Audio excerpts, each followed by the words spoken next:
جو ہے وہ اڈیالہ جیل بھیج دیا گیا اور اسی سیل میں ان کو ڈال دیا گیا، چاہے جائے کہ ان کو تھوڑی سی ریسٹ دی جاتی، تو یہ نہیں دی گئی. تو اس حوالے سے حکومت جو ہے وہ سوچے اور دیکھے.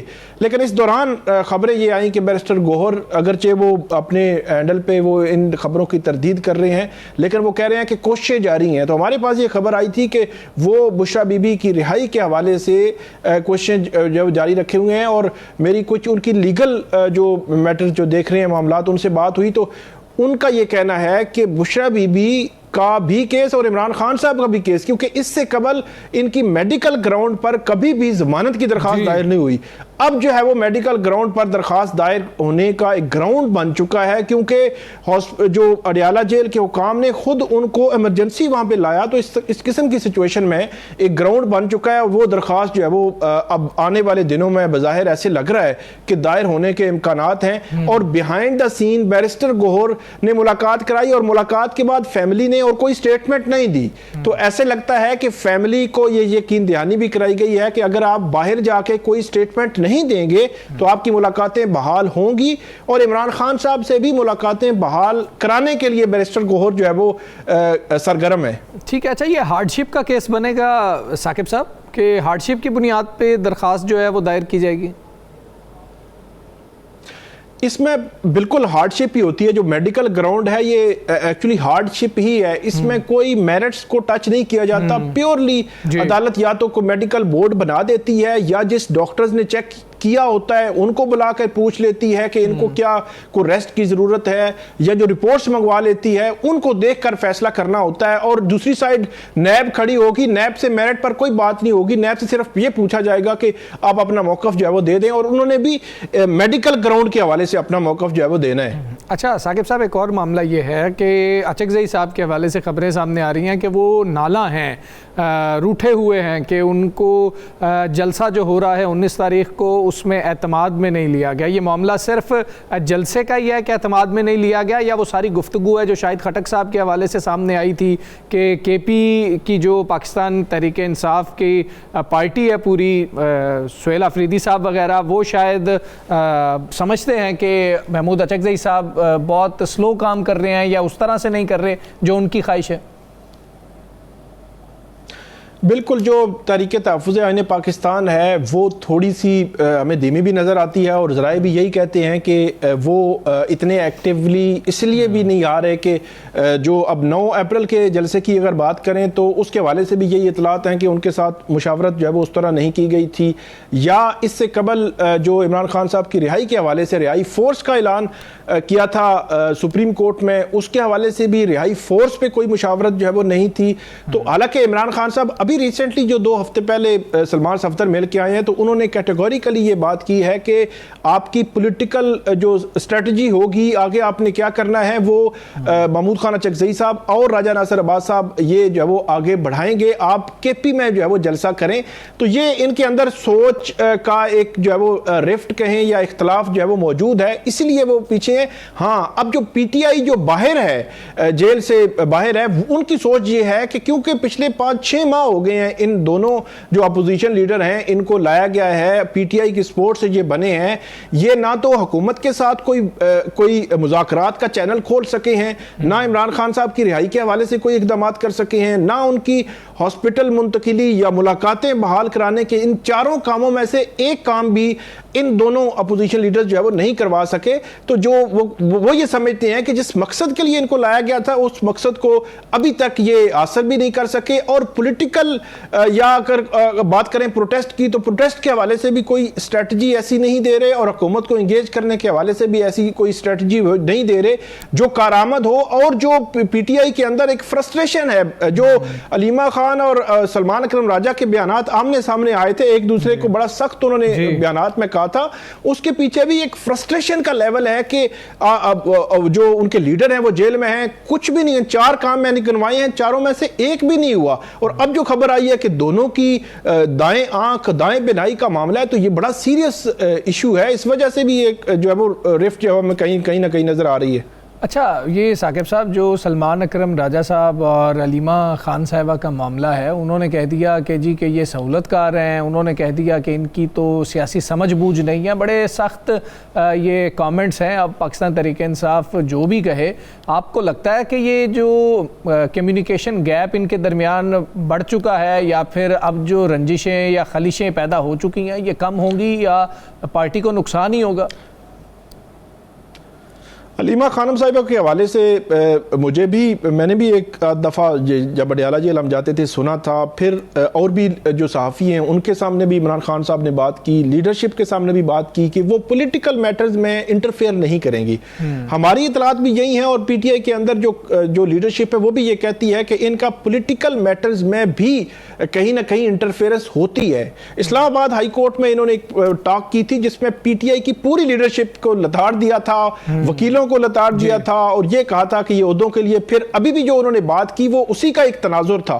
سلمان اکرم راجہ اس سے قبل بھی 2-3 دفعہ انہوں نے سخت بات کی تو میرے خیال میں انہوں نے جواب نہیں دیا، اور اب کی بار وہ کیا کہتے ہیں حد ہو گئی، تو اس کے بعد ان کو جو ہے وہ جواب دینا پڑا، اور انہوں نے پبلکلی یہ کہا کہ مجھے عمران خان صاحب نے یہ بات کی تھی کہ علیمہ خانم صاحبہ پولیٹیکل میٹرز میں انٹرفیئرنس کریں گی، لیکن ان کی انٹرفیئرنس کہیں نہ کہیں ہمیں نظر آتی ہے۔ لیکن اس کا دوسرا اسپیکٹ جو پی ٹی آئی کے کارکنان بات کرتے ہیں، وہ کہتے ہیں کہ جو منگل کا ایک دن کا ایک ایونٹ ہے وہ صرف عمران خان صاحب کی بہنوں کی وجہ سے زندہ ہے اڈیالہ جیل کے باہر، کیونکہ وہ 2 بجے پہنچ جاتی ہیں، 8-9 بجے تک وہاں پہ ہوتی ہیں، کارکنان کے ساتھ ہوتی ہیں، وہ کچھ بیانات دے رہی ہوتی ہیں، یا ان کی وجہ سے لیڈرشپ کو بھی آنا پڑتا ہے، تو وہ ان کی وجہ سے زندہ ہے، اور وہ کہتی ہیں کہ ہمارا بھائی جیل میں ہے، اور یہ سارے جو ہے وہ یہاں پہ انجوائے کر رہے ہیں عہدے، یا وہ وزیر اعلیٰ کے پی ہوں، یا ان کے نیشنل اسمبلی یا سینیٹر ہوں، یا اپوزیشن لیڈر ہوں، وہ سب کے بارے میں یہ بات کرتی ہیں، اور اس کے پیچھے بھی وہ فرسٹریشن کا لیول ہے کہ اس وجہ سے یہ بات کرتی ہیں، لیکن پولیٹیکل میٹرز میں ان کی انٹرفیئرنس کہیں نہ کہیں ہمیں بتائی جاتی ہے کہ وہ موجود ہے، اس کو روکنے کے لیے یہ کوشش کر رہے ہیں، لیکن پی ٹی آئی جب تک کوئی ایسا میکانزم نہیں دے گی کہ ہم نے کیسے آگے چلنا ہے کہ جس کی وجہ سے پی ٹی آئی کے لیے کوئی سپیس پیدا ہو، تو تب تک میرے خیال میں وہ انٹرفیئرنس کہیں نہ کہیں سے ہوتی ہی رہے گی۔ ٹھیک ہے، پروگرام کا وقت ختم ہوا، مجھے رانا عظیم صاحب کو، شیر صاحب کو اجازت دیجیے، اللہ حافظ۔